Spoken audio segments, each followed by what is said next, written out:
Olandinga tiawa Olandinga tiawa Non, en tout cas, pasteur, hein? Évangéliste Roger Baka. Olingonde kumbio paya moto pamba Olandinga tiawa Baka ba collègue naï ebele on a na posa ko citer ba kombote.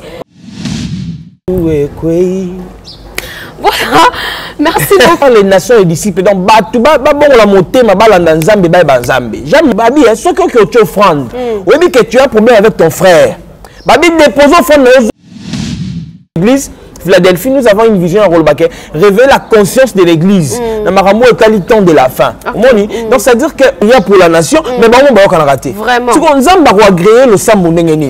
Il faut commencer par être. Aujourd'hui, les hommes de Dieu doivent venir pas seulement, pas pour diviser. Moi, je suis contre les gens qui divisent. Dans un homme de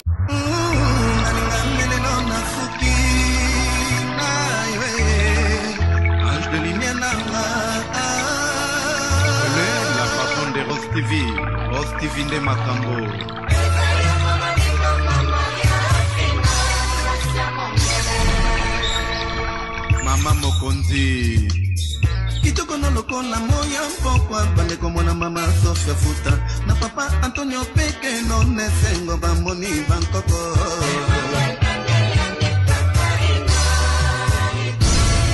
Mila Louise la secrétaire de Rose TV officielle mama di mama kitoko no posana lemo na kwanga semulite. Voilà, bienvenue à Rose TV officiel. Merci na confiance et fidélité pour Pesa Rabiso. Toujours continuer toujours comme ça la musala et ça la bientôt en vidéo écoute à la chaîne. Au liker, au commenter, au partager. Bon, vraiment tout requin de Kito Konga na binoka na bara. Vérité eza manquement te vérité eza licence te to matato qui ta vérité au tikala. Obé vérité. Voilà, le long émission n'a rien que la vérité. Je vais recevoir pour vous un Diego Diasso vraiment toujours me camper parce que aïmbara bien za jeune mora épé dans mon pépé na to pesa chance to yo kay ako expliquer so carrière na ye abanda wa pipa ko mati place ya comme voilà sans plus tarder avant yamba invité na je dis merci na le bon Dieu parce que la phone numéro 1 vient Natacha Boto c'est vraiment mo bulu biso oyo so kinzambete to rokende wapi bonjour na la patronne mama ni mama Maria Fina moto atika dollar euro kwanza na défaut parce qu'elle est capable. Je dis merci na l'homme de Dieu, les prophètes Condé pour le dominer de l'église Liloba, Nanzambe, bonjour na famille Nanga, bonjour na papa Vital Bole depuis Suisse, bonjour na grand frère à moi, Babé Maziko, le bibliothèque et blamba tout cas vieux de moi, bango penda bala tarate yo benza, ola taka, bonjour l'équipe technique Mombaros TV, mon cordeau Gimboma, malgré mais on est là toujours. Si Kalonde Nazana Junior Diasso, tous hommes campés, pour les grands caméramans, tous ont la même idée, au coffre de la caméra, n'ayamba invité Nangala, je dis bonjour Papa Diego. Bonjour Natacha Boto. Bonne santé. Très bien, Dieu fait grâce, ça marche. Ngoluka. Ngoluka, bonne santé toujours. Mystique, net de l'on c'est moment on est bien à Tongawa. Olandinga tiawa, Olandinga tiawa, Olandinga tiawa. Mbolingo kumbio paya moto pamba Olandinga tiawa que Dieu bénisse Moïse Mbi. Tika bo nzembo la mukina ngwa. La mukina nzembo na lelo na comprendre te. Donc Olandinga tiawa, Olandinga tiawa Olandinga tiawa Mbolingo kumbio paya moto pamba Olandinga tiawa tumbu kwei. Voilà, merci beaucoup. Allez-y comprendre. On a papa Diego Mazera moi une fois c'est l'émission d'éduquer. La tes vraiment et à quoi il n'a très fier n'a bien invité parce que n'a bien invité au mutu et ça la canne rien que la vérité to n'ga na biso bêtise to n'ga polémique mais to n'ga ka vérité na ndenge moko ya souhait ma ka papa Diego soit la bienvenue à Rose TV officiel et mon abonné. Vraiment batunyo so balinga nzambe bana nzambe donc vrai na biso Rose TV officiel et ça bola mo belé bi que seul l'équipe mo ju appelle l'équipement boy bat babengi donc ça fait du bien na que Rose TV officiel va soutenir biso pe toujours on est ensemble kitoko magas ba soutenir parce que na Rose TV officiel en tout cas bazabat mo bolingo vraiment et mon naka et pas na yo déjà donc nande niko papa Papa Diego Tika, voilà. Merci beaucoup à Papa Diego Zamba, Albuso le Kana, chaîne Abisso, chaîne Abien, chaîne actualité. Baboni, bon, on a besoin de qui est Papa Diego? Je suis un chantre, un jeune talent comme Devat Balobarango. Donc, un chante de Dieu, voilà. Et puis, je prie dans l'église Mission Apostolique de la Philadelphie, dont je suis parmi les dirigeants et à chorale. Et voilà, depuis 2016, nous avons eu un album qui est sur ma chaîne YouTube, si je peux passer dans Dieu d'Audias officiel. Okay. Et voilà, à part chantre aussi, nous débrouillons dans d'autres choses. Autre ça, la mettre trop de base, je suis chantre de l'Éternel. Donc voilà, les kaba Moïse Mbiye, les kaba Mike Kalambaï, les kaba José Nzita, les kaba Pasteur Atom. Donc les kaba Ngonion Soana.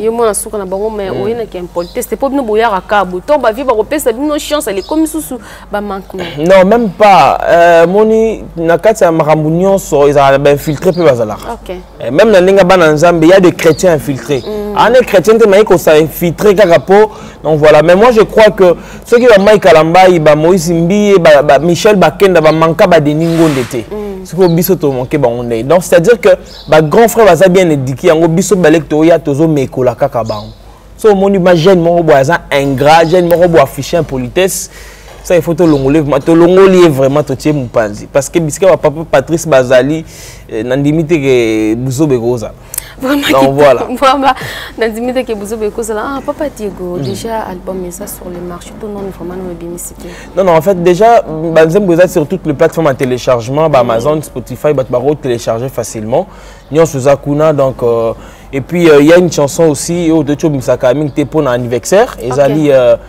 mon jour donc mokolo lelo fengo mati motema endimi kokumisa seyo obakiselinga mikolo ko vivre na mokilo yo na mérite pété donc voilà c'est une chanson d'anniversaire ndengeza sur YouTube Dieu d'Audias officiel ainsi sur toutes les plateformes à téléchargement donc voilà on se bat comme ça boto mais ce qui est sûr c'est pas facile là avant il y avait des producteurs mais les lots moni et comme il faut ça il faut personne on n'a pas de producteur et voilà donc ma producteur Moussa Roya Boya dans les chrétiens te propose d'autres choses. Otali non, je ne peux pas trahir mon Dieu. Donc voilà pourquoi mollo avec Dieu petit à petit on avance comme ça. Et on peut enseigner vraiment la balanda biso avec un cœur de soutenir. Faut pas soutenir et ça là vraiment une bonne chose. Nous sommes des générations qui viennent.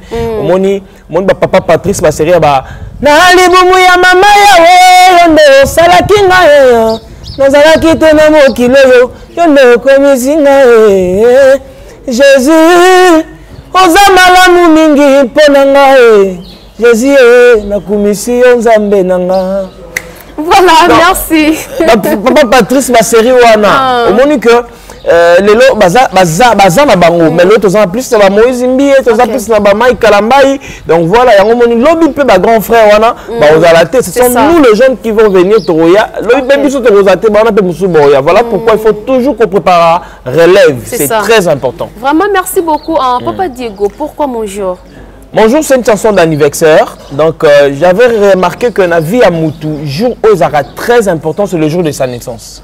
Après le jour de sa naissance, il y a un jour à Kobala.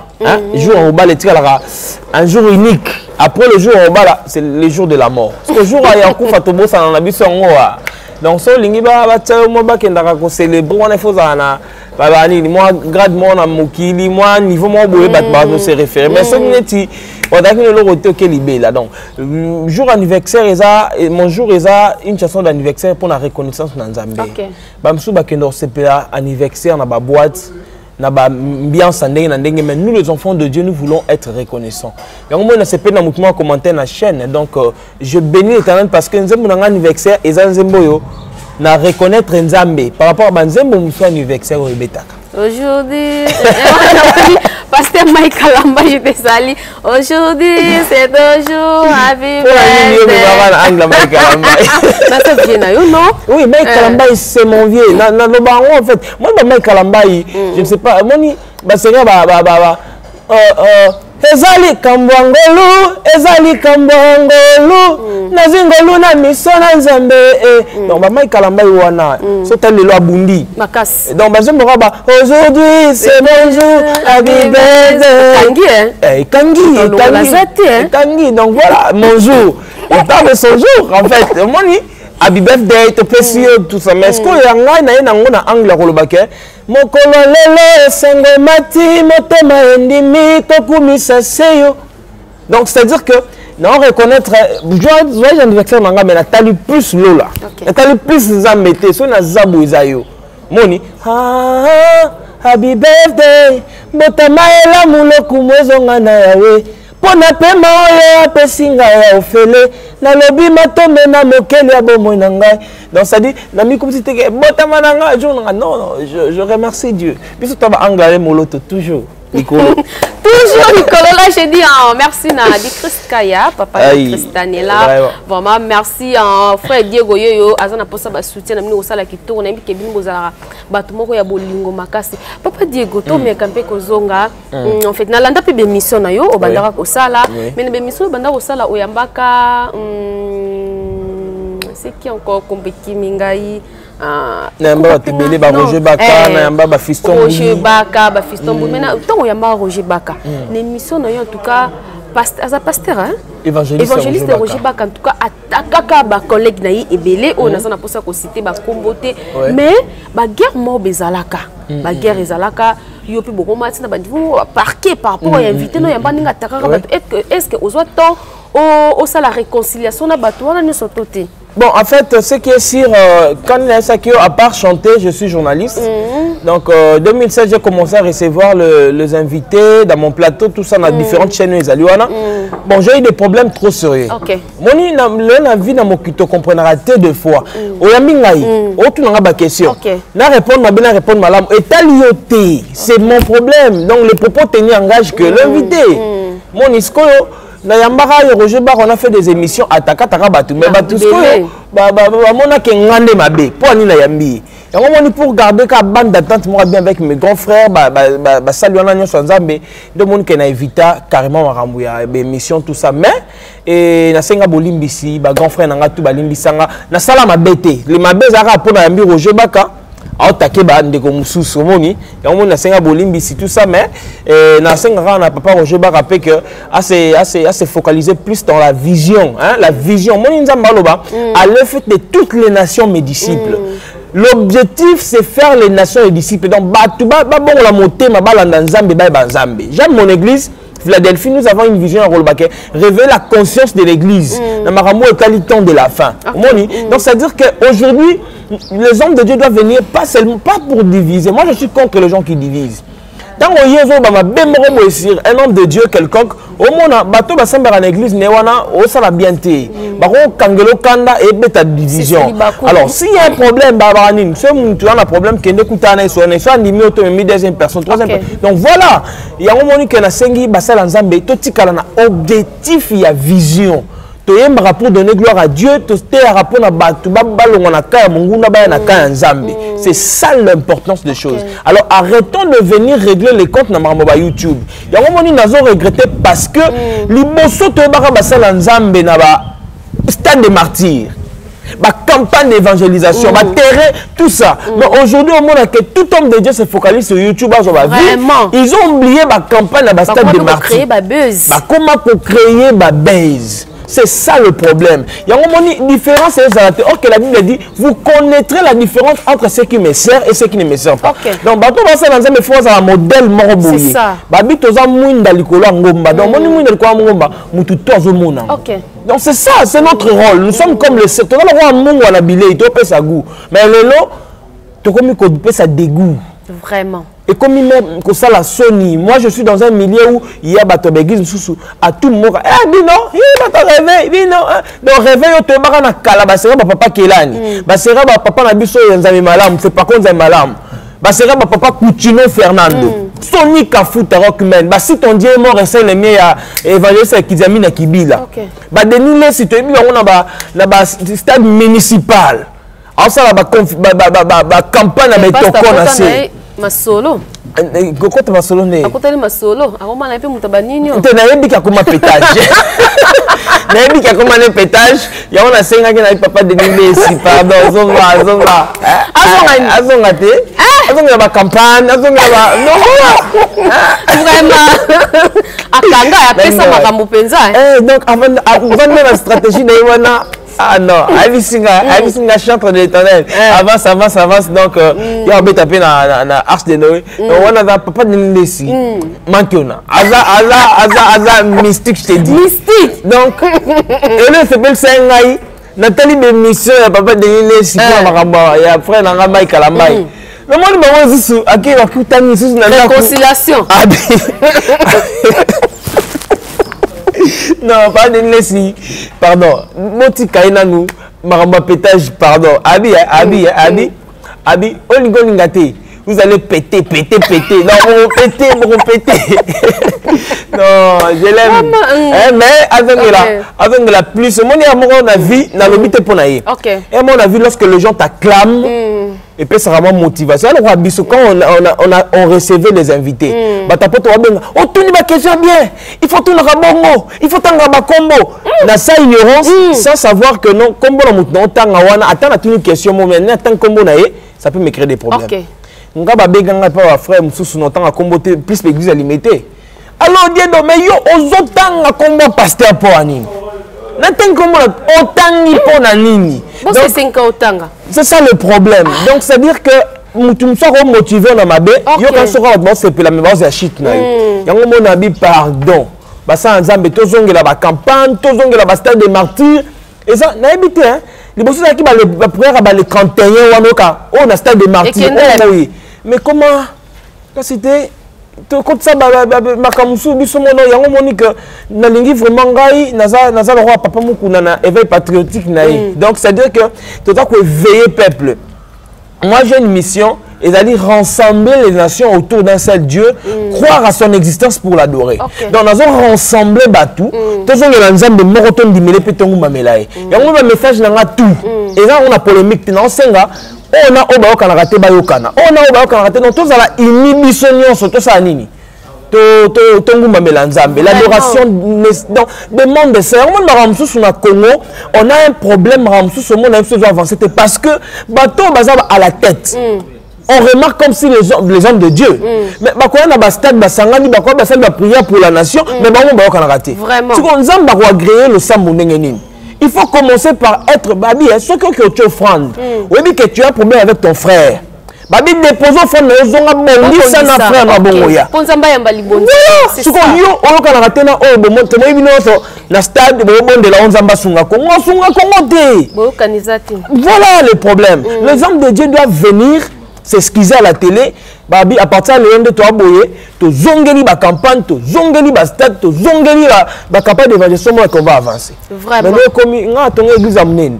Nga tonga boye. Ça fait mal. Et copé ça passe ma casse papa Dieu va les vraiment. Maman je pleurais, moi je eza ko beta poitrine te mais à tout moment qu'il y a le scandale à l'église. Naza ba correspondant ba poto partout, on m'envoie de vidéos. Au monite, au côté la rabango. Au monite. Nabi non, ce sont nos frères. Parce que yo tant que vidéo au publié, tant que on moni que tout ça, donc on moni ma comme ça comme le nom yo maman nangai. Il faut poser la peine à ba réserve. Obi que no likambo no sala. No funa ça na réserve. Quand même. Bon, normalement... Oui, la chair est faible. La chair est faible. Tu es encouragé à côté. Mais normalement, il faut savoir que c'est un problème aussi de confiance. Hein? C'est un problème aussi de confiance. Bon, quand tu es en intimité avec une personne, vous comprenez? Tant beaucoup de temps dans l'intimité, c'est l'amour qui vous conduit là.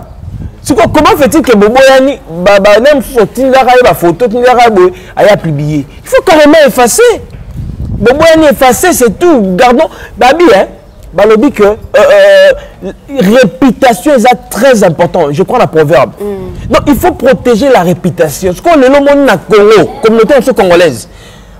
Salir ma réputation comme le roi et le monde. Donc voilà, on voit des choses même dans la université, dans la humanité. Moi j'ai pleuré. Ça fait très mal. Et ça la passe ma casse. Mais surtout quand on est école, moi la classe à Zoya Boye. Et là, donc j'ai pas lati, au moins la route est dans ma maison, on te pose j'ai moulaï, mais le long, vandara awa, tande banaba aucun des classes, surtout les filles. Vraiment, son ma casse. Tolo bandeni. Modèle Congo Sambela. Modèle Congo. Et donc, Nabisayo Congo, un pays qui prie beaucoup, un pays de promesses. Mais apparemment, tu comprends que la distraction sous le diable est en train de s'aimer ça pour diviser. Jean chapitre 10, verset 10. Le voleur vient que pour voler, dérober, égorger. Donc, Moussa n'est pas robé bis. Nous voulons revivre la campagne, la peuple, concert, tout ça. Moi, je pleure. Mais les larmes cassent, elle est moloto. Merci beaucoup, Papa Diego.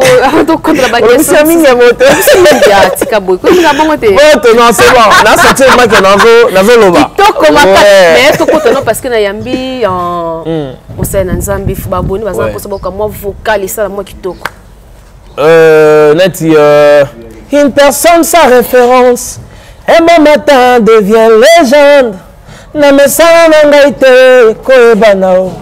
Bon maman, et si quand Jézabel n'a pas ton aïe, monoto. Bon maman, en prière. Là, c'est pasteur Atoms, cache-toi. Tout bon maman. Tout bon maman. Tout bon maman qui toque alors. Na mokinde to zala bitu sapina ba idole. Idole nous akana.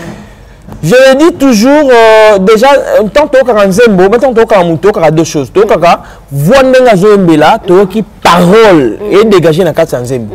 Vraiment, moi, sans mentir, dans le baron de l'émission, la parole dans le yembo. La ninga royo que mouton et oiseau yemba, allez moloto. La écriture, c'est allez moloto. Donc, sans mâcher les mots, ça dit autrement, c'est allez moloto. Mais la ninga ko yemba. Moïse Mbiye, Michael Ambaï, donc je les aime tellement. Et Papa Atoms, Benjamin Moulamba, bien. Je les écoute, donc voilà. Kitoko makasi Papa Diego, Papa Kanabino Bayaya Nabino, Pasteur Moïse Mbiye, quand on combien ma bête. Non, c'est pas mal. Pasteur Moïse Mbiye, auto bincepso, album Kitoko et sous bêta, en tout cas, et Kangi Penza, makasi, l'album Moana. Est-ce que vous avez quelque chose où vous retenir? Balokinga na butu esimbite bitumba ya molili balongite soke moni na tongo bakomi agité ebake na butu esimbite. Pasteur Moïse, non. Pasteur Moïse, n'aime ça yo, nzembo yo. Balokinga na butu esimbite bitumba ya molili balongite soke moni na bonga bakomi agité ebake na butu esimbite. Esimbite. Mais Simbite na ikoloba mabele. Te, ba projet à diable Simbite banguna et Simbite. Si ba koloba keza jeton. Mais tout la maloba ou eloba mina kati wana. Bon, en fait, pour faire l'analyse, c'est simple. En fait, les gens pensent que ils ont jeton. Toyoki on a mato, on peut pas faire semblant en fait.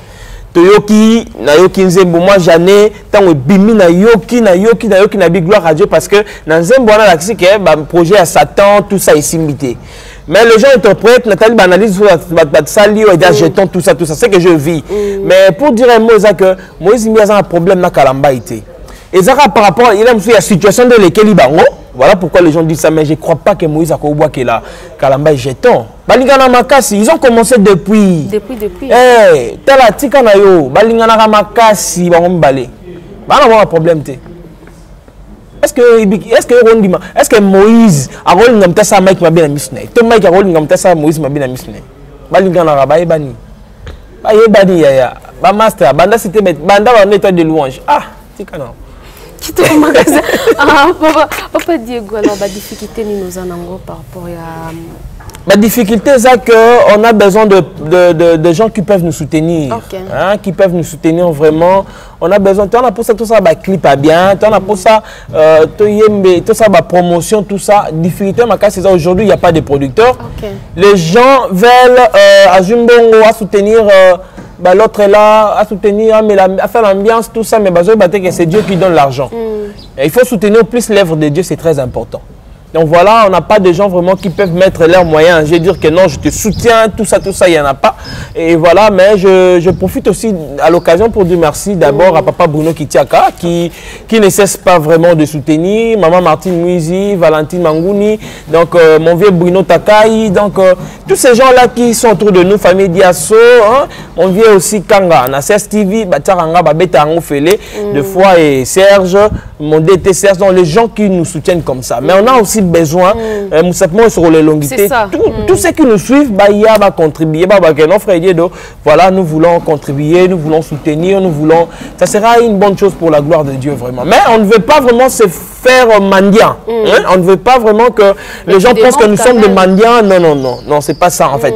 Voilà pourquoi nous appelons les gens avec leur volonté de venir soutenir, c'est ça notre souci. Donc, surtout Balingarayo.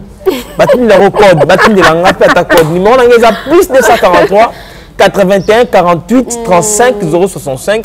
Balingarayo, Babona Rosti va bien. T'as 2 appels, t'as 3 appels et à Babona Rosti. Et ça la kitoko. Papa dit que comme nous avons fait émission, on rêvera pas qu'un jour ça la featuring na motomoko. N'arrive à Makas. N'arrive à un jour, c'est une occasion. Là ça featuring na Moïse Mbi. Oh là là, oh, il y a solo.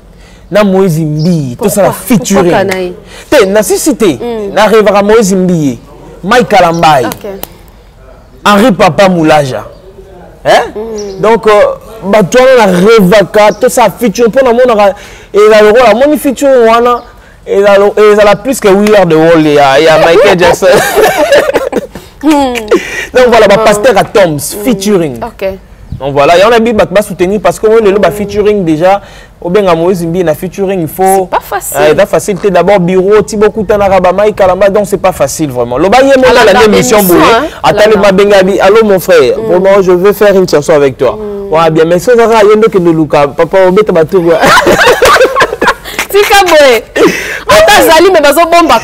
C'est normal, la gloire c'est comme ça, on ne peut pas exposer en fait.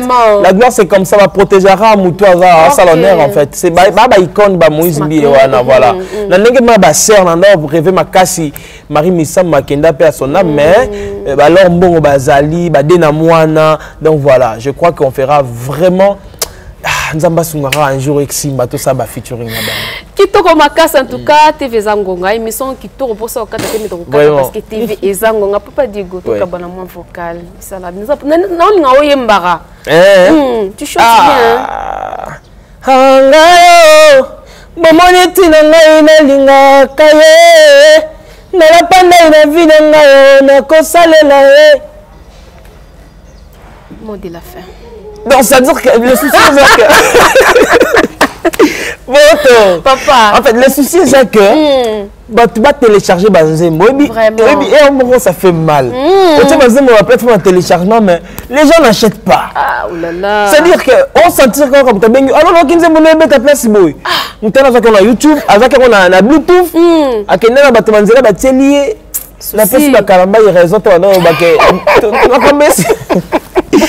non, tu sais quand on a Bluetooth, non, allez-y télécharger dans Amazon, Spotify. Nous sommes là, la chaîne YouTube, vous téléchargez, donc voilà. Et j'ai besoin de faire un grand concert. Non, tu as bêta sortie officielle. Maintenant, pour ça, il y a producteur qui va produire concert. Lancé. Un producteur qui va produire concert. Au suivre Moyelinga, au suivre Madame Moïse Mbi, au suivre Nama Kalamba, au suivre Ngobi. Boya concert wana Henri Papa. Ah oui, j'imagine. So mon présence à Batoni salo bien makasi. Na ka question na Alexa Banze mon bango te. Na ba chaîne na bango tout na za abonné. Et simbite. Na commentaka. Surtout zembo wana nde balukinga na butu simbite bitumba ya molili balongite. Ce que moni na tongo ba komi agité ebake na butu balongite. Non moi zimbi Moïse Mbi azara Moïse Mbi. Merci beaucoup ba dédicace. Ba dédicace nanga na bana nzambe nyonso mission pour celui de la Philadelphie batu nyonso balingaka biso nzambe asa biso bolamu. Voilà hein, donc Junior Diasso, Charlie Kanga, ya Fifi, AG Fifi hein na SNSS. Donc voilà, AG Fifi. Ah ben, allô Diedo, qu'est-ce que tu vas faire maintenant? Moi, bon, ça va prendre ça. AG Fifi n'a pas sur mot te belé.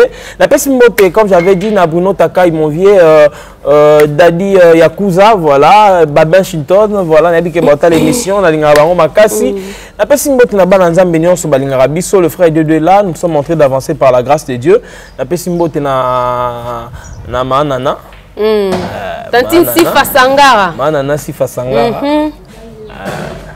Allo ba bien makasi. Bien. Il est pas au Yambo hein. Mais ça va bien. Vraiment, merci beaucoup Natacha. Donc on est ensemble, c'est la famille. Vraiment, voilà. C'est la famille. Janvier Mangoké, il a fait c'est la promotion mon janvier Nabi mystique. Janvier non. Ah bon ma relation. T'es abonné sur relation. Merci beaucoup, Boto. Ok, merci mesdames et messieurs. On arrive à la fin de cette émission. On a Diego Diasso, vraiment, en tout cas, à Léli, Azan a besoin de soutien. Et ça, là, Kitoko Makas, vraiment, on a très fiers d'avoir invité parce que nous avons invité Oyumutu et ça, la ratolinga polémique, tu as bêtise, mais tu as vérité. Vérité, ça, là, moi, bien Makas, marqué, biso, batamoki, tu as massé, tu as le bel vérité, oh, manquenga. Ah!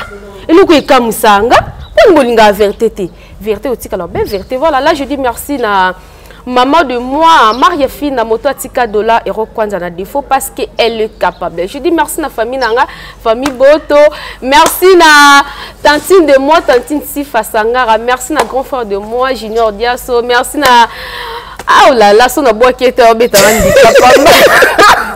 Janvier, ta ma relation. Abi Mkola comment bon ma relation. Ah on ça bon ça relation pardon. Relation l'équipe. Ouais ta bon ça relation pardon. Merci à David Kimben Soda Mbila, merci à mon cordon Kimbo malgré mais on est ensemble. Merci à Papa Vital Bolo depuis Suisse. Merci à Babé Mazik pour les bibliothèques à Bilam. En tout cas, merci à Tony Nomozino, Tony Nomozino depuis France. Merci à Babonné. Oh là là. Ah, Babonné. Mon beau salon en Koukate. En tout cas, il faut dire au Penza à mon réaction à bien ça la bien petit numéro bo bengaye na bi ke babonné à Rosti aux arabat moya bolingo bo bengaye et ko sala bien makas merci na ba obalinga na ba obalinga te mon Natacha Boto je vous love en tout cas vous allez toujours brancher na chaîne Rosti TV officielle émission rien que la vérité avec Natacha Boto tozali to ko sala comme ça là et puis ça zou atengana mno to monani mbala ya sima bisous bye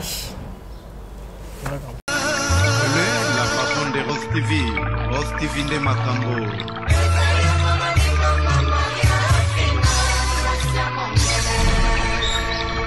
mama mokonzi kitoko na lokola moya mpokwa bandeko mwana mama Sofia Futa na papa Antonio Peke no nesengo